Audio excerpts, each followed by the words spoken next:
네, 검찰총장으로 함께하는 시간입니다. 목요일 저녁이면 만날 수 있는 검찰개혁의 큰 화두가 과연 제대로 진행되고 있는지 짚어보는 시간도 되고요. 우리 또 대권주자 윤석열 형은 어떻게 지내시는지 그 근황 토크까지 접하실 수가 있습니다. 그 전에 광고부터 하겠는데 오늘부터 이제 먹방은 우리 장용진 위원님하고 제가 해야 될 것 같아요. 네. 아, 그렇죠. 우리 뭐 김태현 기자나 수재인 변호사님은 젊으셔가지고 안 먹어도 된대요. 아니 먹을 날이 더 많이 남아 있어요. 예, 우리는 이제 조금만 더 지나면 먹을 날은 제가 제일 아마 적지 않을까. 아유 형님 1년 차인데 뭐 그래. 예. 자 오늘 바로 빵준서의 제빵 명장의 진짜 찹쌀떡을 여러분들께 소개하겠습니다. 이번 주에 3번 소개하는 것 같은데 그러나 정말 광고 후에도 생각이 나는 그런 빵준서 제빵 명장의 진짜 찹쌀떡입니다. 박준서 명장이 만든 빵준서 찹쌀떡이 김용민닷컴에 입점했습니다. 대한민국 제11대 제과 명장이면서 현 포린 브레드 명장 시대 총괄 셰프인 박준서가 직접 만든 온라인 베이커리 브랜드가 바로 빵준서입니다. 빵준서 찹쌀떡 드신 분들은 다 얘기합니다. 일단 달지가 않습니다. 설탕을 최대한 적게 넣고 50브릭스 이하로 달지 않은 파당금을 직접 만들어 넣기 때문입니다. 합성 보존료라든지 화학 첨가물은 일체 사용하지 않습니다. 단팥이 들어간 제품을 먹고 속이 불편한 경험을 느끼신 분들이 있었을 거예요. 꼭 빵준서 찹쌀떡 드시기 바랍니다. 먹어서 탈나지가 않아요. 부담되지가 않아요. 부드럽게 달달하고 속도 편합니다. 두 번째, 3종의 최고급 견과류가 어우러져 있어서 씹는 맛이 일품입니다. 로스팅한 호두 그리고 마카다미아 큼직한 맛밤이 들어있는 그런 빵준서의 찹쌀떡인데 정말 고급스러운 맛을 선사할 수 있을 것입니다. 다이어트와 맛을 동시에 잡은 한 끼 식사 대용으로 충분한데 세 번째, 찹쌀떡 본연의 쫄깃한 식감을 맛볼 수 있습니다. 찹쌀가루가 아닙니다. 엄선한 최고급 품질의 국내산 찹쌀을 직접 불리고 빻아서 반죽합니다. 게다가 생산 후 영하 40도로 급속 냉동하기 때문에 찹쌀떡의 식감을 그대로 보존했습니다. 얼렸다 해동해도 떡이 굳지 않아서 언제든 최고급 찹쌀떡을 즐기실 수 있습니다. 자, 요거 말이죠. 많이 구입할수록 좋습니다. 빵준서 찹쌀떡 한 박스 6개 들어가 있는 거 요거 17,500원이고요. 그리고 빵준서 찹쌀떡 3박스 6개 들어간 거 곱하기 3이니까 18개죠. 35,500원입니다. 많이 살수록 추가로 할인되는 폭이 많아요. 3박스를 사면은 32% 추가 할인이 되는 것입니다. 자, 전 상품 무료 배송입니다. 김용민닷컴에서 빵준서 찹쌀떡을 압도적 최저가에 만나보시기 바라겠습니다. 네, 그래요. 어떻게 드셔보시니까? 일단 찹쌀떡이 지금까지 보면 되게 달았거든요. 근데 이거는 그렇게 많이 달지 않아요. 그리고 파당금이 보통의 찹쌀떡은 약간 좀 질척질척했거든요. 근데 이거는 약간 뽀송뽀송한 느낌이 들어요. 그렇지. 뽀송뽀송한 게 뭐냐면 설탕이 좀 적게 들어갔다는 얘기 같아요. 그러니까 단맛이 팥의 단맛이 그대로 나온다고 보면 되고 또 팥알갱이가 그대로 살아 있고요. 그다음에 아까 마카다미아라 그랬나? 이게 뭐가 정말 이렇게 아삭아삭 씹히는데 뭔가 했더니 마카다미아나 모양이네. 그래요. 이게 저 팥이 말이죠. 팥하고 설탕하고 따로 놓는 경우가 있어요. 그런 경우는 팥보다도 너무 센 너무 달죠. 설탕이 들어가서 도저히 먹기 힘든 그런 팥빵도 있고 찹쌀떡도 있는데 요건 말이죠. 찹쌀의 본래 맛이 나오면서 그 맛에서 또 풍겨져 나오는 그런 단맛. 그러니까 이 재료와 어우러진 음식이 최고의 음식이거든요. 예. 이게 찹쌀 가루로 만든 게 아니라 찹쌀 빻아서 만든 거구나 정말. 그럼. 이게 약간 이게 찹쌀 가루로 만들면 이게 땡겼을 때 약간 질게 땡기는 거는 이게 탱글탱글한 맛이 없어요. 네. 탱글탱글한 맛이 나요. 태연아 이거 내가 먹을게. 지금 김태형 기자 거까지 먹고 있습니까? 맛있어요. 욕심쟁이 우후후. 네. 자, 그래요. 조재인 변호사님 걸 아예 놓지도 않았네. 여행이면 내가 내 거 저까지도 먹으려고 했는데. 정말 맛있습니다, 여러분. 이거 이게 맛밤인가요, 요거는? 네. 그럼 이건 맛밤 맞구나. 그러니까 아. 그냥 단맛이 아니라 이제 설탕의 단맛이 아니라 견과류라든지 팥의 자연적인 단맛이 나기 때문에 네. 너무 단 거 싫어하시는 분들 많잖아요. 그런 분들이 드셔도 될 것 같아요. 그렇습니다. 이게 재료를 짓밟지 않는 그런 음식 바로 빵준서 진짜 찹쌀떡입니다. 여러분 많은 구매 바랍니다. 자 오늘 우리 또 식구들 소개하겠습니다. 김태영 기자 어서 오세요. 안녕하십니까, 김태현입니다. 네 반갑습니다. 우리 소재인 변호사님 안녕하세요. 반갑습니다. 예, 우리 저 윤석열 근황 토크부터 한번 해보겠습니다. 우리 성열이 형 요즘 어떻게 지내세요? 글쎄요, 이제 지금쯤 되면은 뭐 선거에 출마하겠다, 대선, 대선하겠다라는 대선, 예. 얘기 이제 메시지가 나올 때가 됐는데 음.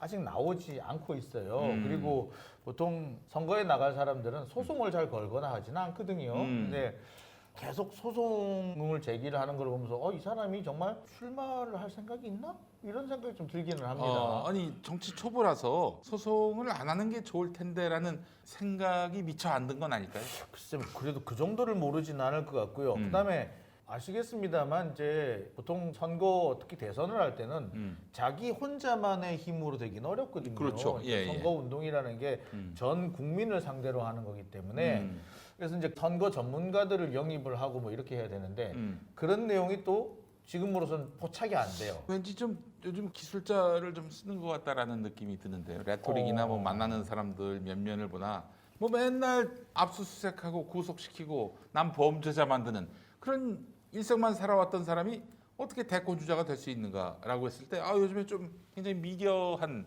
그런 움직임들이 포착돼서 이거 꾼들이 붙었나 이런 생각이 들었는데. 근데 뭐 꾼들이 붙었을 수도 있는데 그 책 중에 하나 이번에 뭐 3권째인가 4권째인가 나왔는데 그중에 오풍현 전 서울신문 논설위원이셨던 분인데 이분이 쓰는 책은 윤석열 전 총장하고 상관이 없다라고 그것도 밝혔어요. 굳이 그럴 필요가 있나? 나쁜 내용을 쓴 게 아니라. 예쁜 내용을 쓰지 않았는데 자기하고 상관이 없는 내용들이다. 심지어 책 내용 중에 지금 일종의 참모진을 구성했다 뭐 이런 취지의 글이 있는데 네. 사실이 아니다라고 이렇게 얘기를 했어요. 근데 굳이 그런 얘기까지 밝히는 걸 굳이 밝힐 이유는 없거든요. 네. 자기 비방하는 내용도 아니고 굳이 뭐 이거 사실 아니야, 이것도 나랑 협의하에 쓴 책도 아니야, 이렇게 굳이 밝히고 할 이유는 없는데 네. 굳이 밝혔더라고요. 그래서 이걸 어떤 메시지로 이해를 해야 하나. 특히 이제 그 내가 내 뜻이 아니다, 나하고 협의하에 또는 나를 취재하고 나간 게 아니다라고 말을 하는 것까지는 또 뭐 그럴 수도 있는데 네. 그 이후에 나오는 내용들, 특히 이제 참모진 꾸렸다 이 얘기는 사실이 다르다라고 딱 잘라 말하는 거 보면은 아니 근데 지금 이 시기에 참모진을 구성을 안 하면은 그게 지금 대선이 1년도 안 남았는데. 그게 과연 대선 주자로서 행보가 맞나? 라는 생각은 좀 들어요. 그러면은 이제 우리 장 위원 말씀을 종합 정리해 보면은 지금 대권 나갈지 말지 결정을 못했다. 그런 것 같다라는 생각이 그쪽으로 좀 기울어요. 그리고 지금 가장 핵심적인 거는 김종인 그렇죠. 전 비상대책위원장 이분과의 어떤 관계인데 김종인 대표는 사실 개인적으로 몇 차례 통해서 호감도를 많이 표시를 했어요. 네네. 뭐 별의 시간을 잡았다는 둥, 뭐 마크롱을 비교를 하면서 얼마든지 가능하다는 둥, 예. 뭐 이렇게 얘기를 했는데 아직까지 김종인 대표와 윤석열 총장이 만났다라는 얘기 또는 만날 것이다라는 얘기가 없어요. 김종인 대표도 찾아온 적 없다. 그리고 내가 왜 찾아가느냐. 이렇게 얘기를 하는 걸로 볼 때, 이게 뭐 거짓말일 수도 있겠습니다만, 연막 전술일 수도 있겠습니다만, 일단 뭐 사실이라고 보고 이걸 살펴보면은 대선 주자의 행보로서는 좀 이상하다. 지금 김종인 전 대표 같은 경우에는 국민의힘은 안 된다라고 분명히 잘라 말해버렸어요. 예. 그다음에 안철수에 대해서는 아주 집중 포화를 때렸지 않습니까? 그렇죠. 뭐 그냥 잘근잘근 씹었어요. 예. 네. 그러면은 사실 남은 선택지는 이낙연 대표 아니면은 예. 이재명 지사 아니면 윤석열인데 네. 설마 이재명 지사하고는 뭐 아이, 맞지 뭐 않겠죠? 그럴 예. 리는 없죠. 예. 자 그렇다고 보면은 지금쯤 되면 뭔가 좀 액션이 나와야 되는데 그렇지 않아 보면은 조금 석연치 않은 부분, 이상한 부분도 있어요. 네. 그리고 제가 뭐 어쩌다 보니까 김종인 대표 사무실 근처에 뭐 이렇게 좀 드나들게 됐어요. 거기가 아니고 하여튼 그 주변을 좀 왔다 갔다 하면서 네. 종종 만나요. 엘리베이터에서 딱 마주치곤 하는데 우리 종인이 형을. 네. 오. 이분이 일을 할 때 생기는 특유의 그 표정이 있어요. 없어요. 그런데 안 보여요. 그리고 약간 늘어져 있는 이런 느낌이 드는 걸로 봐서 이 새끼가 왜 연락 안 하지? 그런 이 분위기인 표정. 거예요. 예. 이 새끼 이때쯤 되면 한번 연락할 때도 됐는데. 예. 그리고 지금쯤은 연락한다 이렇게 하면 될 건 없거든요. 그렇지. 근데 엉뚱하게 뭐 중앙성가대학의 사회복지학과 교수를 만났다 뭐 별로 도움이 안 될 것 같은데 그래서 분명히 이제 대선 출마할 의향은 있는데 아직까지 본격적인 채비를 한 건 아닙니다. 아직까지 여전히 좀 변수가 남아 있지 않느냐 라는 생각이 드네요. 알겠습니다. 자, 김태형 기자님 뭐 들은 거 없어요? 지금 우리 성렬이 형이 뭐 준비하신다 뭐 이런 얘기. 윤석열 씨 같은 경우에는 정치부 내용이 지나가 버렸는데 요 근래 이제 중앙일보 기사의 단독 기사들을 좀 살펴보면 윤석열 씨의 의견과는 상관없는 기사들이 좀 나오는 것 같아요. 여기 보면은 이제 윤석열 씨 관련한 책 연합뉴스 전 기자가 썼다는 내용이 있는데 여기에 이제 책을 읽은 사람들의 어떤 평가들도 기사에 들어가 있습니다. 여기 보면은 장모와 부인이라는 챕터가 있는데 장모와 부인이라는 챕터에 장모와 부인 얘기가 하나도 없다고 합니다. 아 그래요? 그러니까 최근에 이제 나오는 일련의 책들이 윤석열 위인전이 아닌가. 그치. 그래서 윤석열 씨의 의견과 상관없이 정말 위인전 형태의 글이 나온다면 이건 나름대로 문제가 아닌가라는 생각을 좀 합니다. 그래요. 사실 출판계에서는요 책이 잘 안 팔리니까 유명세에 얹어가는 그런 문화가 이미 십수년 전부터 있었어요. 저도 그래서 관련한 유명인의 그 명망에 묻어가는 책을 2번 냈는데 그 첫 번째가 조국 현상을 말하다. 두 번째가 마이너리티 이재명입니다. 김어준 평전도 있었군요. 네. 그래요.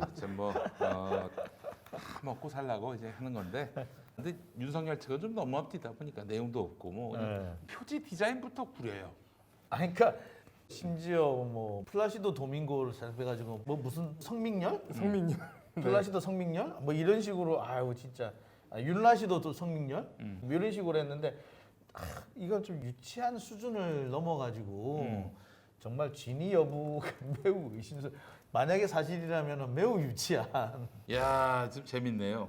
지금 정치 외교 베스트셀러 예스24 2등 구수한 윤석열, 3등 윤석열의 진심.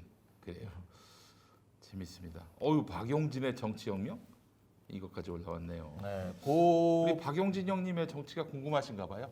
그분은 제대로 한번 관심을 끌었죠. 제가 굳이 어그로라는 말은 안 쓰겠습니다만 여성들도 군대를 가라. 100일 정도 훈련을 받으라고 이렇게 확 던지는 바람에 이게 남녀 모두 양쪽으로부터 찬반이 좀 거세게 일었던 것 같아요. 네. 여성들도 찬성한다. 좋다. 가지고 간다.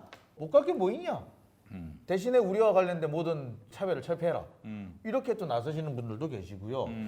남성분들 중에는 뭐 여자들 군대 가야지라고 찬성하실 것 같은데 뭐 또 그런 것까지 하려고 그래 라고 반대하시는 분들도 또 있더라고요. 그래서 이게 군대 문제라는 어떻게 보자면은 대한민국에서는 되게 민감한 사안을 그냥 훅 건드리고 들어가면서 그리고 모병제 뭐 이런 얘기를 하면서 일단 좀 어그로 끄는 데는 성공했죠. 어그로를 말 안 쓴다 그랬는데. 아니 우리 손채인 변호사님, 네. 검찰총장 하시던 분이 대통령 나가는 거는 정상적인 건 아니죠? 아무래도 이제 윤석열 전 총장도 정치의 영역으로 들어왔기 때문에 이제 앞으로 치열한 검증도 같이 있어야 될 것이라고 생각이 들고요. 그다음에 검사 술접대 사건 관련해서 예전에 윤석열 전 총장이 검사 술접대가 사실로 밝혀지면 공개 사과하겠다고 했었는데 지금 공개 사과가 있었던지 공개 사과부터 해야 되는 건 아닌지 이런 생각이 듭니다. 그래요. 그죠. 사과한다고 해놓고는 네. 사과가 이루어지지 않고 있어요. 그나저나 오늘 SBS 라디오 제가 예전에 진행했던 정치쇼 새 진행자로 김태현 기자가 아니라 김태현 변호사가 결정이 됐습니다. 이거 보면서 제가 굉장히 좀 놀랐던 건 뭐냐면은 사실은 SBS가 반정부적인 반정권적인 인사를 MC로 기용한다는 거는 한마디로 다음 정부는 그 MC하고 친한 사람에게 배팅을 했다 이렇게 보는 게 정확합니다. 그래서 윤석열 정권에 배팅을 했다라고 전 보거든요. SBS가 그렇게 보는 것이 합리적이죠? 그렇죠. 뭐 김태현 변호사 같은 경우에는 한동훈 검사하고 매우 가까운 걸로 매우 알려져 가까워요. 있고, 예. 그 심지어 미디어 오늘에도 그렇게 기사가 나왔어요. 네, 본인이 뭐 그 부분을 부인하지도 않았어요. 뭐 그런 걸 보면은 한동훈 검사와 직통 라인을 튼 것으로 볼 수도 있죠. 그렇게 되면은 SBS가 네. 근데 뭐 누가 보더라도 한동훈 검사 같은 경우는 윤석열 전 총장하고 정치적 운명을 같이 할 걸로 보이기 때문에 글쎄요. 분명히 그렇게 해석을 하는 게 맞겠죠? 어떻게 보자면 윤석열의 메신저를 하나 확보했다. 또는 뭐 직통 라인 채널을 하나 확보했다. 뭐 이렇게 볼 수도 있을 것 같아요. 네. 그래요. 아이고 이렇게 배팅을 하는가 싶어요. SBS는 어떤 방송이냐면은 사람에 비유하자면은 내일 아침부터 비가 온다 그러면은 전날 저녁부터 우산을 펴는 방송국입니다. 네. 그래서 항상 이렇게 네. 예비하고 대비하는데 아주 탁월한 능력을 갖고 있는 방송국입니다. 놀라운 것은 이철이 정무석이 진행할 때랑 방송의 색깔이 하나도 안 바뀌었다는 점이에요. 그간 색깔이 비슷한 사람이 비슷하게 진행을 했던 게 아닌가. 그런 생각이 드네요. 그렇게 예비를 잘하는 방송이 되다 보니까 정경심 교수 그 압수수색하기도 전에 직인 파일이 나왔다라는 기사를 쓸 수 있지 않습니까? SBS가 예. 그거는 진짜 논두렁 시계만큼 규명돼야 할 거 아니겠습니까? 그렇습니다. 규명이 돼야 돼요. 이거는 도대체 누가 말해? 그러니까 SBS 당시 보도 내용을 보면은 되게 자신감이 있어요. 꽤 신뢰할 만한 취재원으로부터 들은 얘기인 것이고 그리고 검찰 측에서 이거 오보죠라고 한 다음에도 SBS 측에서는 결과적으로 맞지 않았느냐라고 해서 오보를 이렇게 인정을 하진 않았어요. 이런 부분을 보면은 그 당시 취재할 당시에 상당히 자신이 있었다. 지금도 그에 대해서는 어느 정도 자신이 있다라는 취지로 보이거든요. 그렇다면은 과연 그 출처가 어디인지 좀 살펴볼 때가 됐죠. 결과적으로 오보, 그러니까 정확하게 예보가 됐는데 예언이 돼 버렸는데 그 기사를 예언으로 쓰는 건 말이 안 되지 않습니까? 왜 그런 일이 벌어졌는지 사실 이거는 남들이 외부에서 얘기하기 전에 SBS 내부에서 이거를 짚고 넘어가야 될 부분이에요. 그래서 이거는 예보였다든지 아니면 취재원이 잘못한 얘기라든지 이런 부분을 좀 명확하게 할 필요가 있을 것 같아요. 그래요. 이런 가운데 오늘 MBC 뉴스에서 그 보도를 보니까 어떤 공사 현장에 사고가 나면 부인 옆에 다른 남자가 누워 있을 것이다. 이런 광고를 예, 저 봤어요. 예. 예. 어느 건설사냐? SBS에 사고가 나면 당신 부인 옆에 다른 남자가 누워 있고 어. 당신의 보상금을 쓰고 있을 것입니다. 예, 그래요. 이게 이제 사고에 대한 경각심을 일깨워 주겠다는 건데 예. 이거는 예. 어떻게 보자면은 부인에 대한 모독이에요. 그럼요. 아니 이거는 뭐 아무리 봐도 진짜 위트도 없고 굉장히 불쾌하고 불쾌해요. 예. 그렇죠. 자기 아내를 또 의심하게 될 거 아니겠습니까? 내가 사고 나서 보상금 받으면은 우리 아내는 딴 남자하고 노닥거릴 것이다. 심지어 그놈의 아이들을 둘이 패면서 내 보상금을 쓰고 있을 거다. 이건 아이고. 자, 이게 바로 SBS의 모 회사인 태영건설 공사 현장에 붙은 겁니다. 이거야말로 성인지 감수성 없는 거 아닌가요? 근데 얘들이 나는 왜 이렇게 두들겨 패? 그래요. 자, 이건 이 SBS가 참 여러 가지로 지나자라라 그래. 참 그 SBS 보도랑 조금 맞물리는 부분이 있어요. 김경록 씨가 최근에 페이스북에다가 이제 글을 올렸는데요. 거기 보면은 9월 8일에 SBS 보도가 나간 이후에 KBS에서 김경록 씨를 단독 인터뷰한 적이 인터뷰를 있어요. 하죠. 네. 네. 단독 인터뷰를 하는 과정에서 KBS 기자가 그런 얘기를 했다고 합니다. 컴퓨터에서 직인 파일이 나온 것을 우리는 다 알고 있고 우리 사이에서 조국은 나쁜 놈이다 이런 얘기를 했다고 하는데 문제는 인터뷰한 당일 검찰이 컴퓨터를 압수수색하기 전에 이미 이런 얘기가 나왔다는 겁니다. 그러면 검찰과 그 검찰 기자들 사이에서는 어떤 정보가 돌고 있었는지 김경록 씨가 그 KBS 기자들한테 질문을 했는데 네. 아직까지 답변이 한 번도 들어오지 자, 않았습니다. 이 부분 예, 참. 좀 정확하게 얘기할게요. 직인 파일은 SBS에서 제기한 거고요. KBS는 SBS의 보도 내용보다 훨씬 더 한 발짝 나가서 더 정확해졌어요. 아들의 표창장을 오려내서 딸 표창장에 붙인 거라고 우리는 이미 다 알고 있다. 이때가 언제냐면 2019년 9월 10일인데 네. 이날 이게 이제 9월 10일 오후 정도로 지금 보여요. 그러니까 김경록 씨가 오전에는 검찰 수사를 받고 오후에 풀려나가지고 집에 잠시 들렀다가 돌아가서 뭐 이렇게 좀 들렀다가 다시 돌아와가지고 검찰 수사를 받게 됐는데 그 사이에 인터뷰를 한 거거든요. 그러니까 이제 이게 오후 정도일 거예요. 그런데 딸의 표창장을 오려 붙인 거다라고 할 수 있는 그런 자료가 발견된 거는 그날 저녁이에요. 그러니까 이것도 역시도 최소한 몇 시간을 거슬러 간 거예요. 어떻게 알 수 있었을까? KBS 기자들은 KBS 기자들이 거짓말을 하진 않았을 거고 우리는 다 알고 있다. 아들 표창장을 오려서 딸 표창장에 붙인 거라고 우리는 이미 다 알고 있다. 근데 이런 자료가 나오진 않았던 때인데 네. 몇 시간 전인데 어떻게 알았을까? 다 이게 뭐 말하자면 검찰이 준 거 아니에요. 검찰이 그렇죠. 또 혹은 자기의 수사 계획을 그러니까 발견될 예정이었던 거죠. 그렇지 발견될 예정이었던. 발견될 예정이었던 거고 발견되게 만들 예정이었던 거죠. 제가 이 얘기를 하니까 누가 이제 멀리 나간다고 자꾸 구박을 하시던데 그러지 않고서는 합리적으로 설명이 안 돼요. 아니면 타임머신 타고 가서 정보를 빼왔든가. 그러니까 뭐 저기 서기호 변호사님 여기 이제 조금 이제 다른 해석을 붙이셔가지고 누군가가 이걸 제보를 했을 수도 있지 않느냐. 그래서 제보 내용이 흘러나간 거다. 사실 뭐 그럴 가능성은 있어요. 근데 그럼 그 사람은 또 이걸 어떻게 알았느냐고. 그렇지. 더군다나 그 컴퓨터는 정경심 교수의 연구실에 있는 컴퓨터가 아니라 거기로부터 조금 떨어져 있어요. 바로 붙어 있는 게 아니라 조금 떨어진 강사 휴게실에 있는 컴퓨터예요. 그게 정경심 교수 컴퓨터였는지도 아무도 몰랐었어요. 그 당시 조교도 몰랐었어요. 이게 누구 건지 몰랐다고 얘기를 하거든요. 그때까지도. 그런데 거기서 이런 파일이 발견될 것이다라는 또 어떻게 알았느냐. 그렇지. 그런 걸 보면은 의심스럽죠. 발견될 예정이었던 거죠. 발견되게 만들 예정이었던 거죠. 저희가 지난 시간에 얘기했던 것처럼 USB가 아무도 없는 수사관들만 있는 자리에서 1분 몇 초간 꽂혀 있었다. 이런 사실을 비춰봤을 때 충분히 그렇게 의심 가능한 거죠. 예, 사실 이 자료는요 업로드하는데 그렇게 오래 걸리지도 않아요. 음. 그러니까 이제 신장식 변호사 같은 경우는 이런 예측도 하시더라고요. 다른 그러니까 쉽게 말해서 뭔가를 하나를 합치려면 타임라인을 만들어야 될 거 아니에요. 입증을 하려면 타임라인을 만들려고 하면은 여러 개 컴퓨터에 분산되어 있는 걸 하나로 합칠 필요가 있다. 네. 혹시 그래서 그런 거 아닐까? 왜냐하면 다른 컴퓨터는 그 전날 봤으니까 그랬을 수도 있지 않겠느냐라고 얘기를 하는데 어쨌거나 여러 가지 정황상 이 컴퓨터는 손을 탔다. 그렇죠. 손을 탔다라고 볼 수밖에 없는 거고 그와 관련해 가지고 검찰은 어느 정도 알고 있었다는 얘기인 거죠. 그리고 그거를 발견하기도 전에 누군지는 모르겠으나 그거를 언론의 일부에 흘렸던 거죠. 그렇다고 본다면 이거야말로 이걸 피의 사실 공표라고 해야 되나요? 피의 사실 예보라고 해야 되나요? 예고라고 해야 되나요? 예언자적 언론, 네, 예언자적 저널리즘이지. 네. 예언자적. 정말 참 기가 막힙니다. 예. 네, 그러니까 지금 검찰이 지금 이게 제일 문제가 된 게 이런 부분이거든요. 아니 이런 거 저 법무부가 좀 털어봐야 되는 거 아닙니까? 털 수 있는 거 아니에요? 이게 어떻게 이게 언론 보도로 나가게 됐는지 혹시 검찰 조직으로부터 나온 것은 아닌지 털어봐야 되는 거 아닌가요? 그러니까 이런 걸 왜 안 하느냐고요. 법무부 장관은 이런 거 하라고 있는 사람 아닌가요?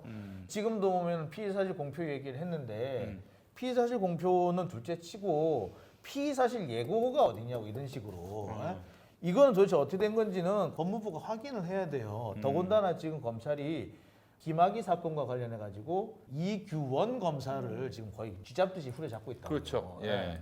근데 그 혐의가 뭐냐면 수사 정보를 흘려줬다는 거예요. 아니 김학의와 관련돼가 수사 정보 흘려준 거는 그렇게 쥐잡듯이 잡으면서 윤석열 라인에 윤석열의 그 꼽은 검사들이 흘려준 거는 그거는 왜 가만 내두느냔 말이에요. 글쎄 뭐 검찰은 똑같은 놈들이니까 그렇다 치고 왜 법무부 장관님께서는 가만히 계시느냔 말이에요. 이게 지금 뭐냐면은 조남관 차장이 지금 국민들을 우롱하고 대통령을 조롱하고 있어요. 지금 완전히. 빨리 지금 당장 이성윤 검찰총장 지명과 관련해 가지고 지금 몇 달 전부터 이성윤 검사한테 기소를 하네 마네 뭐 혐의가 있네 없네 계속 흘렸잖아요. 계속 흘려 그러면은 그냥 기소를 하든지 깔끔하게 네. 질질 끌고 안 하고 있다가 내일 모레 검찰총장 후보 추천위원회 연다니까 이제서야 갑자기 뭐 기소심의위원회 연단다? 이거는 뭐냐 하면은 장난질 치는 거라고밖에 볼 수 없는 거거든요. 아이고. 이런 짓을 하는 검찰 대검 차장을 그대로 놔둬요? 법무부 장관은 그냥 놔둬요? 누가 보더라도 이거는 이성윤이 총장 안 하면은 우리는 기소 안 할 거고 총장 한다고 나서면 기소할 거고 이러고 있는 건데 이걸 가만 냅두냐고요. 예? 이거는 정말 검사가 할 짓이 아니죠. 어떻게 보세요? 그 부분은. 일단은 어제 그저께 뉴스가 나온 게 뭐가 있냐면 검사 술접대 사건에 연루된 검사 3명 가운데 1명에 대해서는 법무부가 징계를 유보했다 이런 기사가 나오더라고요. 네. 그런데 이게 지금 사건이 어떻게 되는지 다시 처음부터 정리를 해보면 처음에 검사 술접대 사건은 이제 라임 사태에서 김봉현 전 스타모빌리티 회장으로부터 검사 3명이 술접대를 받았다고 남부지검 수사 결과 나온 일인데 네. 그 3명이 아니라 그 중에서 1명은 직접 그 자리에 있었다고 보기 어렵다라고 해서 그 검사에 대한 징계는 유보하겠다 이렇게 결론이 나온 거예요. 그런데 일단은 그 검사의 뇌물 액수를 정함에 있어서 이 술값 계산이 잘못되었다고 처음부터 말씀을 드렸었는데 네. 당시에 이제 술값으로 썼던 그 돈이 총 536만 원이에요. 그러면 그 자리에 누가 있었냐면 김봉현 그리고 부장 검사 출신 변호사 1명 그리고 현직 검사 3명 이렇게 총 5명이 있었는데 그 중에서 검사 2명이 밤 11시 이전에 귀가를 해서 그 이후에 지출된 55만 원은 향응수수액에서 제외하고 이거를 5로 나눠서 96만 원 이래서 96만 원 세트가 나왔던 거거든요. 그런데 저는 이제 인원수대로 향응 같은 거는 객관적으로 딱 금액을 어떻게 나누기가 어렵기 때문에 인원수대로 머릿수대로 나누는 거는 맞거든요. 네. 그런데 공무원한테 향응을 제공한다라고 했을 때 나랑 공무원이 둘이 갔으면 나누기 일을 하는 게 맞은데 만약에 공무원이 친구를 데려와가지고 3명이 됐다 그러면 그 공무원이 데려온 친구는 그 공무원에게 향응을 제공한 것이 돼가지고 그렇죠. 그러니까 어떻게 되냐면 3으로 나눠서 2는 뇌물이다 이렇게 이제 계산이 돼야 되는 거예요. 그런데 부장검사 출신 변호사 같은 경우는 통상 변호사들이 이렇게 막 몇백만 원씩 룸사롱에서 접대를 받지 않거든요. 이 부장검사 출신 변호사 같은 경우는 치자면 검사의 친구이기 때문에 그 자리에 있었던 거고 이 부장검사는 검사의 친구로 봐서 이 검사가 받은 뇌물로 포함을 시켜야 되는 거라고 저는 생각이 들어요. 그렇게 따지면은 481만 원을 5로 나누면은 1인당 향응 수수액이 96만 원이 되는데 여기다 곱하기 4를 하면은 396만 원이 되거든요. 그럼 이거를 3으로 나누면 132만 원이 돼요. 그러면 검사 1명당 접대액은 100만 원 이상이 돼서 이 모든 검사가 다 일단 청탁금지법 위반이 된다고 저는 생각이 김영란법 들어요. 위반. 네. 네, 그리고 이제 두 번째. 지금 검사 1명에 대해서는 징계를 유보했다 그러면 이 검사가 지금 술접대 자리에 없었을 수도 있다. 지금 그 가능성을 내포를 하고 있는 거잖아요. 이건 밝혀져야 알겠지만 그렇다면 그 자리에 있었던 검사가 1명이 줄어드는 거죠. 그러면 나누기 4를 해야 되는 거예요. 이 481만 원을. 그러면 각 120만 원이 돼가지고 부장검사 출신 변호사가 먹은 120만 원을 검사가 먹은 거에 엎어서 2로 나누면 180만 원이 돼요. 그러니까 어찌됐든 이거는 예. 그 당시에 있었던 검사들 최소 2명은 김영란법 위반으로 기소가 됐어야 되는 건 거죠. 그렇죠. 그리고 한 가지만 더 말씀을 드리면 그 당시에 이제 검사들이 굉장히 말도 안 되는 이유로 휴대폰을 교체하고 막 이랬어요. 막 던졌다 버렸다 이러면서 무슨 말이에요? 그거 증거인멸 아닙니까? 잃어버렸다. 거기에 대해서는 왜 아무런 문제 의식이 없는 것인지 그런 간접 증거들을 종합을 하면 그 당시에 이제 검사 3명이 있었다라고 저는 사실 인정이 가능할 것 같거든요. 결론적으로는 이 검사 3명이 다 최소한 청탁금지법 위반으로는 기소가 되었어야 한다라고 생각이 들고 근데 이제 박범계 장관이 국정감사인가 어디 나오셔서 이 사건, 검사 술접대 사건 같은 경우는 공수처 수사 대상이 아니다 이런 말씀을 또 하셨더라고요. 네. 그렇습니다. 왜냐하면 이제 박범계 장관 말은 이래요. 공수처 수사 대상이 되려면 고위공직자의 형법, 변호사법, 정치자금법, 국가정보법 등의 위반이 있어야 되는데 이거는 김영란법이다라고 말씀을 하셨는데 저는 이거는 단지 김영란법에서 끝나지 않는다는 생각이 네, 들고 이거는 이거는 뇌물죄라고 뇌물죄죠. 봐야 되는데 네. 왜냐면 이때 검사 중에 1명이 실제로 라임 수사팀에 합류를 했거든요. 그렇다면 분명히 직무상 대가관계가 인정이 되어서 이거는 뇌물죄가 되어야 되고 수사팀에 포함되지 않은 검사 같은 경우는 뇌물죄 공범이 충분히 될 수 있다고 생각이 드는데 이걸 공수처 수사 대상 1호로 저는 이게 충분히 의미가 있다. 뭐 이런 생각을 해요. 그러니까 수뢰후 부정처사 이렇게 볼 수 있는 거잖아요. 그럴 수도 있는 거예요. 얼마 전에 제가 이제 공수처 1호 사건이 네. 사실은 공수처가 만들어진 이유가 검찰의 제 식구 감싸기를 그렇죠. 단죄하기 위해서잖아요. 맞아요. 네. 근데 그 기사를 쓴 다음 날 박범계 법무부 장관이 공수처 사건이 아니다고 해서 굉장히 오보의 가능성이 있어서 깜짝 놀랐는데 그래서 확인을 좀 해봤습니다. 확인해봤더니 시민단체에서 공수처에 뇌물죄로 고발을 해놨어요. 그래요? 그러면 네, 맞네요. 그러면 바로 갈 수 대상이. 있는 거죠. 네, 저는 이 과정에서 제일 웃겼던 게 검사들의 핸드폰 얘기예요. 우리 전에 김태형 기자랑 저랑 검사님의 핸드폰 이래가지고 막 이렇게 방송을 만들기도 했었는데 정말로 황당했던 게 최근에 제가 이제 검찰에 소환이 돼가지고 조사를 받으러 갔더니 핸드폰에서 그 당시 그 기록을 찾아보라고 하더라고요. 그래서 제가 그랬죠. 그 뒤로 핸드폰이 2번이나 바뀌었는데요. 왜 바뀌었냐고 화를 내는 거예요, 이제. 아니 왜? 아니 술접대 검사들한테는 검사들이 검찰에서 핸드폰을 내라고 얘기를 안 했다고 합니다. 그래서 그 당시에 이제 검사들이 했던 해명이 검찰에서 그걸 달라고 안 하는데 내가 굳이 왜 내냐. 그래서 잃어버렸다 안 내고 있다가 그런 식의 보도들이 나왔어요. 굉장히 황당한 그러니까. 내용이죠. 너무 아니 차별하는 지들은 거죠, 그러면서 지금. 왜 나한테는 그러니까요. 내놓으라 그러냐고. 그러니까 이런 것 때문에 사실은 저는 공수처가 필요하다고 처음부터 그러니까요. 생각했던 게 검찰을 수사하는 수사기관 별개의 수사기관이 필요하기 때문에 저는 공수처가 정말 필요하다고 생각을 했거든요. 예. 네, 저는 1호 수사 대상으로 검사 술접대 사건이 정말 의미 있을 거라고 생각이 그렇습니다. 듭니다. 그리고 이 사건 같은 경우에는 윤석열 전 총장이 법사위에 나와서 굉장히 당당하게 얘기했어요. 요즘에 그렇게 접대받는 사람이 어디 있습니까? 이런 식으로 갔단 말이에요. 그래도 이 사건이 실제로 드러나면 사과를 하겠다라고 얘기했는데 그렇죠. 사퇴를 하는 날까지 사과를 하는지 기대를 했지만 절대로 사과를 하지 않고 사과 한마디 나갔더라고요. 안 하고 나갔어요. 그리고 저는 그 장면을 보면서 윤석열 총장한테 되게 놀랬던 게 저 사람은 경우에 따라서 저렇게 뻔뻔스러울 수도 있구나. 아니 본인이 알고 있단 말이에요. 술 접대를 했다라는 폭로가 나왔다는 거를. 몰라서 사과를 안 한 게 아니라 알고도 사과를 안 그러니까 했다. 그게 남부지검에서 보고가 들어왔단 말이에요. 남부지검에서 아하, 보고가 그렇죠. 들어왔는데 그거를 원래대로 하자면 이게 남부지검에서 보고가 들어오는데 이게 또 반부패 부장을 통해서 들어올 거예요. 반부패 부장은 또 몰라요 그게. 패싱을 해버려서 누구나 했더나. 반부패 부장 그렇죠. 패싱을 했는데 왜 패싱을 했느냐 이거예요. 반부패 부장이 다음에 신재철 네, 검사였지 검사장이었는데 그 사람은 윤석열 총장하고 가깝잖아요. 그러니까 패싱을 한 거야.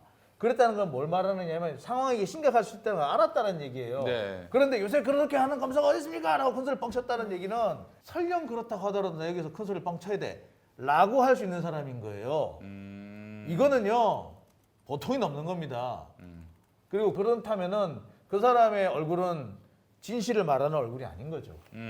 그 사람의 필요에 따라서 달라질 수 있는 얼굴이라는 거죠. 네, 알겠습니다. 아이고 참 무서운 사람입니다. 무서운 거예요 이거는. 이런 사람이 사태를 다 알면서도 모른 척 그리고 관계가 없는 척 이러면서 드러나면 사과도 안 나는. 야, 또 참 이거 내가 뭐... 이 말 했다고 또 고소할라. 근데 그 조사를 언제 받았어요, 형님? 그거요? 중앙지검 나가서 받았어? 아니요 의정부. 의정부까지 갔어요? 네. 왜?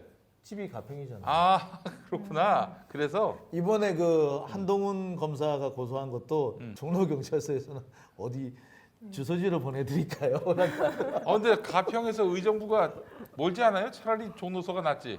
그렇죠. 어, 근데 굳이 안 하겠대요. 주소지로 보내드리겠다는데 네. 말은 또 맞아요. 주소지는 또 거기가 맞으니까 또 그게 가는 게 맞아요. 그러니까 보내지 말라 소리를 못 하겠더라고요. 그래요. 보내주시겠대요. 근데 그 뭐 조사는 어떻게 받으셨어요? 검사가 한동훈 라인인가? 모르겠어요. 저 그것까지는 확인을 못했는데 하여튼 뭐 뭐래요? 한동훈 건은 아직까지 조사 안 했고요. 그 전에 있던 게 하도 많다 보니까 그래. 예, 지금 뭘로 고소가 됐는지도 지금 다 기억이 잘 안 나. 착하게 사시기 바라겠습니다. 네, 알겠습니다. 그 얘기는 다 했나요? 지금 우리가 하려고 했던 이야기 중에 정경심 교수 네. USB 얘기는 다 했나? USB 얘기는 저번에 제가 안 나왔을 때 했던 얘기일 예, 겁니다. 예. 근데 네. 뭐 대략 다 했어요. 예. 네, 그때. 근데 이제 요 근래 안동 MBC 제가 이제 어. 김용민 브리핑에서 나왔던 예. 얘기를 좀 했는데 거기서도 이 방송에서 얘기했지만 추가적으로 녹취록이 지금 공개가 되고 있어요. 네네. 녹취록이 원래 1심 재판에서도 이제 저희가 한번 다뤘던 내용인데 그 내용에는 상장 대장을 불태웠다. 그리고 조국 사건은 추석 밥상머리 위에 올라갈 것이다. 그리고 입시 비리보다는 사모펀드가 더 큰 건이었다라는 주장도 있었고 거기에는 이제 최성애 씨가 나는 윤석열 당시 총장이랑 밥을 먹었다 뭐 이런 취지의 얘기들이 좀 담겨져 있습니다. 근데 이게 이제 안동 MBC에서 다룬 내용은 비례대표로 나갈 예정이었다라는 내용이 좀 포함이 되면서 그 당시에 저희가 기사 썼던 거랑은 좀 결이 달라요. 저희는 그때 이제 입시 비리가 관련된 내용들만 가지고 기사를 썼기 때문에 그 부분이 좀 부각이 덜 됐었습니다. 그러니까 저희는 그때 이제 상장 대장을 불태웠다 여기에 집중을 했어요. 그러니까 아니 왜 상장 대장을 왜 불태우냐고. 그게 정말로 그 어떻게 보자면은 최성해 총장 말대로로 자기가 표창장을 내준 게 아니라면 그걸 입증할 수 있는 중요한 자료가 되는데 왜 불태우냐고 라고 해서 그 부분을 집중을 했었어요. 그러면서 그 뒤에 나오는 얘기 최성해가 출마를 할 예정이다. 그 당시 우리한테는 이제 최교일 의원의 후임으로 영주 지역에 출마를 할 예정이다라는 식으로 그렇게 돼 있었어요. 그러니까 근데 사실 큰 차이는 없어요. 비례대표로 가나 그 사람이 영주에 오래 있었기 때문에 영주에서 하나 큰 차이는 없었거든요. 경북이기 때문에 그런 면으로 보자면은 뭐 당선이 안정적인 곳으로 보내주겠다, 공천을 주겠다 이런 취지로 보이거든요. 그런데 보면은 국회의원직을 대가로 부정한 행위를 하라고 한 거잖아요. 뭐 이런 상황이 되는 거예요.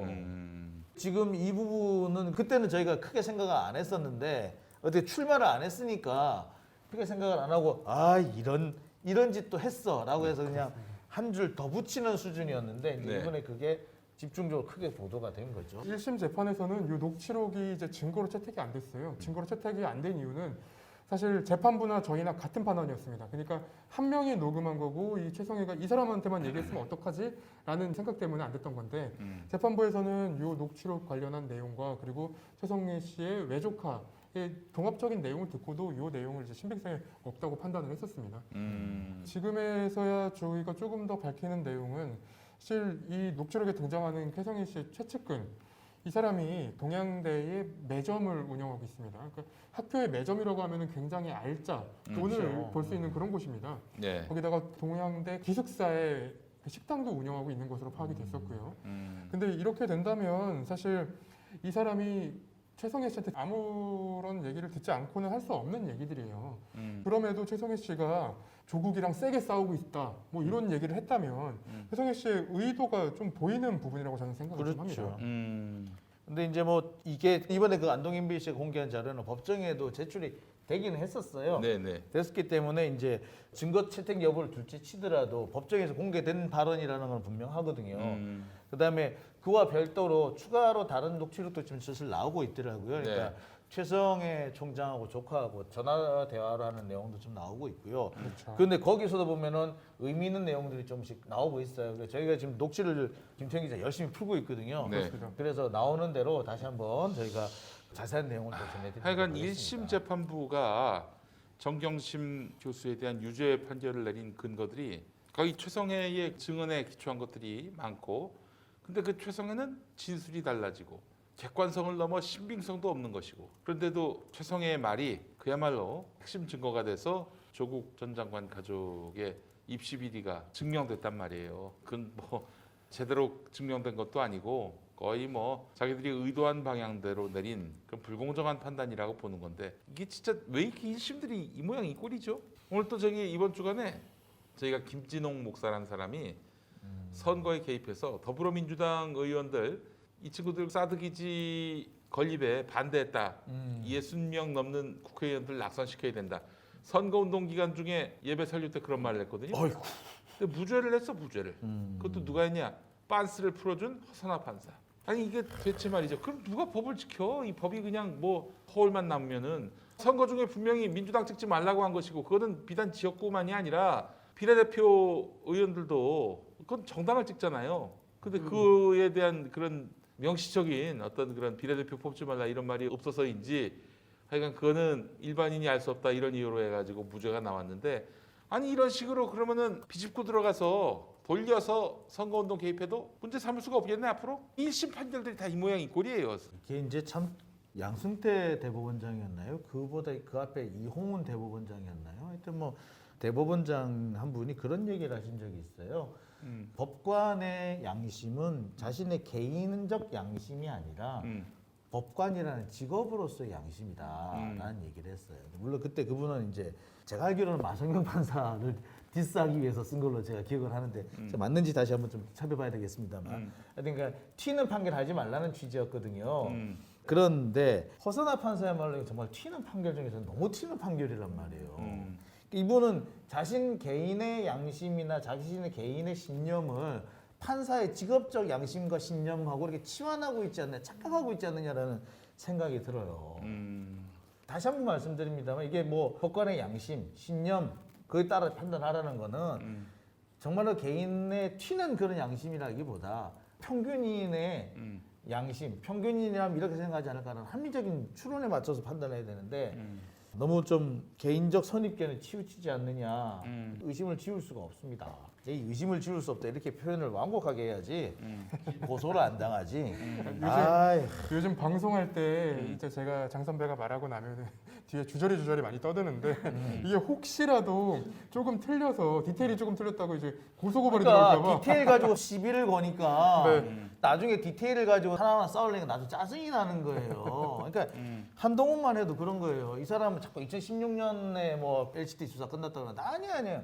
2017년 5월달에 LCT 관련해 고소고발이 서울중앙지검에 접수가 돼요. 그다음에 2018년에는 군인 공제회가 고소고발을 접수를 해요. 그리고 다음에는 뭐냐면은 2019년에는 사법농단 수사를 하다가 LCT가 튀어나와요. 문무부장판사가 부산지법에 문무부장판사가 하는 사람이 이영복으로부터 돈을 받았다는 혐의 때문에 검찰 수사를 받았다는 그런 게 있어요. 이거를 양승태 대법원이 이걸 숨겨요.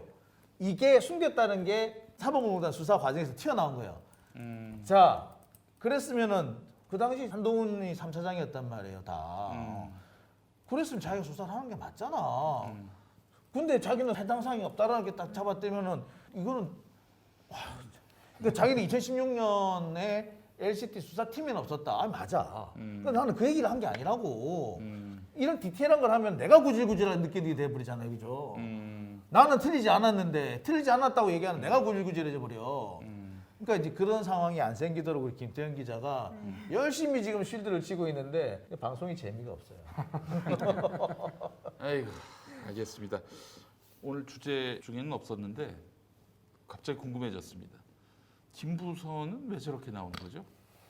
아니 근데 김부선에 대해서 저렇게 방치하는 건 굉장히 위험하다고 생각을 합니다. 어떡해요? 아니 근데 언론들이 말이죠. 이게 이미 탄핵됐고요. 더 이상 뭐 이거는 사실에 기반해서 이야기하는 거라고 보기 어려운 여러 많은 그런 정황을 남긴. 그러니까 뭐 진술이 일관되지 않는다든지 대표적으로 뭐 점 얘기했었잖아요. 점 얘기도 사실이 아닌 걸로 드러났고. 그래서 이재명 지사하고는 별 관계가 아닌 걸로 거의 규명됐다시피 했는데 지금 김부선 씨 계속 저러고 있단 말이죠. 김부선 씨가 강용석 변호사를 선임한 이유가 너무 웃기더라고요. 불륜 경험이 있어서 선임을 했다. 변호를 잘할 것 같다라는 건데 이게 지금 언론 플레이용 워딩이 아니면 사실 큰 의미가 없는 걸로 보여요. 그러니까 이제 쉽게 말해서 말 그대로 어그로를 끌겠다. 그래서 어떻게든 간에 좀 끌어오겠다. 이거 그래서 이제 이번에 자신의 어떤 뭐 이런 재판 이런데 이목을 좀 집중시키고 싶다. 이 얘기였던 것 같은데. 아니 근데 그 언론이 말이죠. 언론의 중요 기능이 뭐냐면 모든 사안을 다 보도하는 게 아니라 사안이 될 만한 것만 보도해야 되는 거 아닙니까? 재밌잖아요. 아니 재밌잖아요. 재밌더라도 이게 말이죠. 한 사람의 인격에 대한 아주 심각한 침해인데. 기자들이 그런 뭐 것까지 그런 생각하면은 왜 욕을 그렇죠. 먹겠습니까? 욕을 먹을 이유가 없죠 네? 사실. 왜 욕을 먹겠어요? 왜 전 세계에서 언론 신뢰율이 꼴찌겠습니까? 그딴 식으로 사니까 꼴찌를 하지. 이재명 지사라면은 네. 이거는 좀 명예훼손으로 고소고발을 당연히 할 수는 있겠죠. 근데 그게 하기가 쉽을까요? 고소 고발을 하면 할수록 아니 그러면은 이게 만약에 정치인은 뭐 일종의 권력자고 공인이기 때문에 어떤 비판도 감수해야 된다. 이 차원에서 판단할 수 있는 사안입니까? 지금 이 김부선 씨는 자기 뭐 그거는 2007년에 같이 뭐 누워 있었다느니 무슨 뭐 연인이었다느니 아무리 공인이라도 그렇지 이게 그러니까 있어요. 그러니까 명예훼손과 공인의 법리가 있어요. 네. 그러니까 아무리 공인이라고 해도 예. 그 표현의 자유에 한계가 있기 때문에 정말 공인을 모함해서 예. 악의적으로 허위 사실을 유포할 때는 그 공공의 영역의 이론에 포함되지 않기 때문에 그거는 네. 명예훼손죄가 당연히 성립을 하는 거예요. 그런데 예. 그거를 명예훼손으로 고소할지 안 할지 여부는 뭐 이 지사님의 판단에 달려. 만약 이 지사가 고소한다 그러면 어떻게 됩니까? 그러면은 이제 허위 사실인지 여부를 이제 검찰이 입증을 해야 그러니까 되겠죠. 이걸 가지고 김부선 씨는 또 어그로를 끌겠죠. 어그로를 아니 어그로를 끌더라도 최소한 대선 국면에서 이거는 형사적 사안이기 때문에 언론들로 하여금 마구잡이로 그냥 인용식의 보도도 못하게 선을 그을 수 있는 일종의 방어 장치 아닐까요? 아 왜냐하면 내가 이런 얘기하는 이유가 뭐이 지사에 대한 지지 이걸 떠나서 기본적으로 아니 우리 사회에서 어떤 여성이 자신이 말하자면 불륜 관계였다라고 말했을 때 안 믿을 사람이 어디 있어요? 그렇죠. 사실 아니, 뭐 그런 아무리 사람이 관계를 공개를 하는 게 여성한테 되게 불리한 일이란 말이에요. 그때 사람들은 기본적으로 점 사건 그 전에는 이재명이하고 뭔가가 있었겠지. 다들 그렇지. 이렇게 생각을 했었다고요. 그러니까 거기서 어떻게 그 범주에서 헤어나오지 못했다면 지금 지지율 1위가 나올 수가 없는 거예요. 근데 지금 언론들이 이 지사에 대해서 굉장히 비우호적으로 보도하고 있는 마당에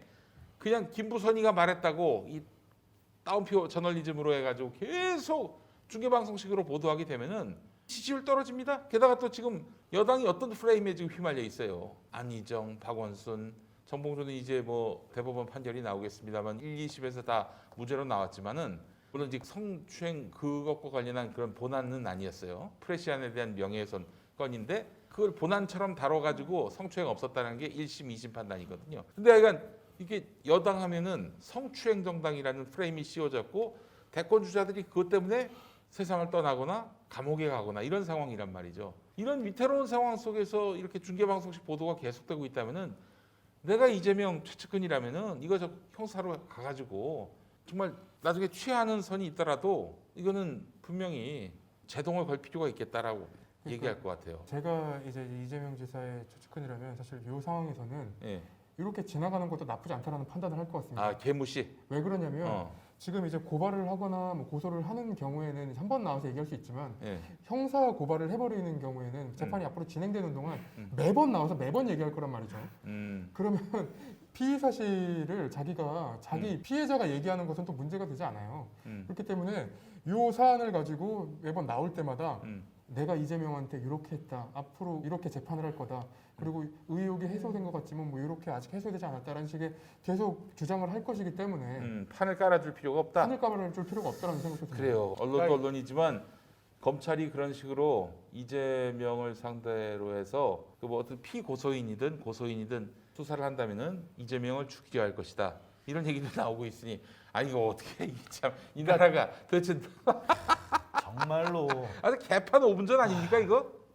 그러니까 검찰에 의해서 좌우되는 선거고 뭐고 좌우되는 그런 희한한 나라가 돼버렸어요. 말 그대로 검찰 공화국이 돼버린 겁니다.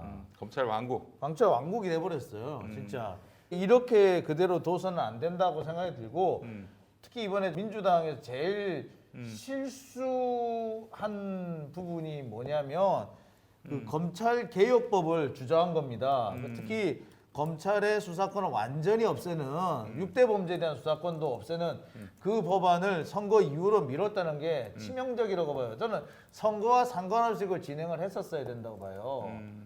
그랬어야 되는데 지금 결국에는 오히려 그 계획을 진행하기가 어려워져 버렸어요. 그러니까 지금 민주당 의원들을 보면 전부 다 하나같이 집단적으로 지금 공포에 질려 있는 듯해요. 다 겁을 먹었어? 다 몸살이에요. 아 진짜. 아니 이게 어떻게 이럴 수가 있습니까? 아니 아니, 자기들이 그리고- 입법권 갖고 있고 저 정부에서 법무부를 통해서 검찰을 지휘 감독할 수 있는데 그 권력을 갖고도 지금 검찰이 개긴다고 저렇게 두 손 놓고 벌벌 떨고 말이죠. 아니 이게 말이 됩니까? 말이 안 되죠. 아니 저는 국회의원님들한테 좀 여쭙고 싶은 게 아니 국회의원 엄청난 자리 아닙니까? 한 번 했으면 되는 거 아니에요? 그 한 번 하는 기간 동안에 후회 없이 한번 하라고. 그 뒤에 후회 없이 했으면 선거 떨어지면 끝이지 뭐 깔끔하게 떨고 나가면 되는 거지. 그거를 계속 하겠다고 그게 주춤주거려요? 한낱 판사들도 자기 신념에 따라가지고 그 튀는 신념에 따라가지고 정광훈 빤스 목사 막 풀어주고 하는데 국회의원식이나 돼가지고 신념 하나 못 지킨단 말이에요. 그래가지고 무슨 국회의원이 국민의 대표냐고. 제가 드리고 싶은 말씀은요. 우리나라는 대표가 이게 기속이 되는 대표가 아니에요. 그래가지고 하나하나 이렇게 이 건은 어떻게 하면 좋겠습니까? 라고 해서 그 건을 하나하나 국민들한테 물어봐가지고 거기에 맞춰서 투표를 대신해 주는 게 아니라 자신의 양심과 신념에 따라서 직무를 수행을 하는 거예요. 그렇게 되기 때문에 이게 이제 국민주권주의 특징이라고 얘기를 하는데 정반대의 경우에는 국민의 뜻에 유권자들의 뜻에 반드시 기속이 되는 게 있어요. 그래서 물어봐야 돼 일일이 하나씩. 그런 제도가 아니기 때문에 자신의 신념과 양심에 따라서 떳떳하게 행동하면 된단 말이에요. 근데 왜 자꾸 이렇게 참 그래서 지금 여러분들께 참 유감스러운 말씀을 드리자면은 검찰이 무서워서 아무것도 못 하고 있어요. 그러니까 이제 사실 김용민 의원 같은 경우 이 꼴아지 못 본다면서 이제 지도부가 되겠다고 최고위원회에 도전한 거 아니겠습니까? 이거 보세요. 김용민도 그렇고 김남국도 그렇고 지금 언론한테 짓밟히는 거 보세요. 그래도 가장 우리가 봤을 때 개념이 있고 자기 몸 던져서 검찰 바로 세우려고 하는 그런 의지가 출중한 분인데 만신창이가 되잖아. 아 그러면 언론 개혁법이라도 제대로 통과시키든가. 진짜 나도 열불났는데 이낙연 그 양반이 안 했어요. 기본적으로 언론 개혁을 안 했습니다. 왜냐? 그쪽에서 나왔으니까 그쪽 출신이니까 이거 부인할 수 있어요? 한번 토론 한번 해봅시다. 그거 부인할 수 있어요? 언론개혁 안 한 거. 이번 선거 총 패배 책임자입니다. 내가 다시 10번 20번 얘기하는 건 뭐냐면은 그렇게 보도가 안 되기 때문이에요. 또 왜냐? 언론개혁 안 했으니까 그 새끼들 편들어줬으니까 안 그래요? 이런 인간이 무슨 대권 주자 운운하고 자빠졌어. 대통령이 그렇게 쉬운 자리야? 국민들이 민주당한테 실망했다면 이낙연한테 실망한 거예요. 왜 엉뚱하게 조국을 물고 늘어집니까? 그래 놓고 말이지 무슨 문재인 대통령을 뭐 사수하겠다? 아니 누가 문재인 대통령 지키래? 개혁을 지키라고. 우리가 문재인 대통령을 그냥 뽑아줬나? 개혁하라고 뽑아준 사람이에요. 그러니까 문재인 대통령 지킨다. 그렇단 얘기하지 말고 개혁을 지키라고, 개혁을 하라고요. 내가 봤을 때 정말. 이낙연 씨는 뭐 재기하기는 어렵고요. 재기하기는 어렵지만은 이렇게 이야기하는 이유가 있습니다. 그래야 본보기가 되니까. 그렇게 개혁 허투루 하고 국민이 아닌 엉뚱한 이익 집단의 대변자 노릇을 하면 어떻게 되는지 아주 철저히 국민들이 안반 500m 묻어야 됩니다. 이낙연 정치를. 이낙연한테 고발당하려나? 아니 어떻게 김태형 기자님 어떻게 보세요? 이거 언론 개혁 안 해서 여기서 온 것이고 언론을 저렇게 검찰이 쥐고 흔들고 지 멋대로 그냥 자기 스피커로 쓰고 그래서 이 사달이 난 거 아닙니까? 얼마 전에 이제 취재를 하다가 그런 얘기를 들었어요. 판사들이 오전에 보낸 신문이 있다. 조중동, 한겨레랑 경향. 근데 이 기사들을 보고 이제 판사들이 어떤 세상을 보는 눈이 되는 거잖아요. 매일매일 이제 법원 안에만 갇혀 있다가 밖에 어떤 전국인지를 판단하는 거는 신문을 보고 하는 건데 지금 대부분의 언론은 같은 방향으로 기사가 가고 있어요. 판사들도 결국은 그래서 이런 판단을 내리면 조금 이제 흔들릴 수 있겠구나. 내가 비판을 받을 수 있겠구나라는 것을 판단한다라는 얘기를 들었는데 마찬가지로 지금 국회에 계신 분들도 대부분은 조중동, 한경 이제 기사를 읽고요. 그리고 기자들한테 가장 많이 둘러싸여 있는 곳입니다. 거기는. 그래서 시민들의 얘기보다 옆에 있는 기자들의 말을 더 많이 듣는 게 아닌가. 그게 언론 개혁을 못하는 이유 중에 하나로 보여요. 저는. 그 인의 장막이라고 한다면 어떻게 보면은 보좌관이나 비서관의 장막이 아니라 기자들에 둘러싸인 장막일 것이다 라는 생각이 들어요. 요즘에는 정말 기자들이 사람을 잡겠구나 라는 생각이 정말 들고요. 그리고 정말로 중요한 거는 민주당도 보니까 똑같이 얘들도 기득권이 이중되구나라고 했던 이유가 뭐겠습니까? 개혁하겠다고 해놓고서는 개혁을 안 했기 때문에 쟤들도 기득권이니까 개혁 안 하는 거야 라고 생각하는 거란 말이에요. 그러니까 왜 실망을 했는지 실망의 포인트를 제대로 찾으세요. 실망의 포인트 뭐 조국 가지고 실망의 포인트가 나왔을 것 같아요. 그런 거짓말 하지 마세요. 총체적인 문제, 어떤 종합적인 문제가 있지 국민들이 바보는 아니에요.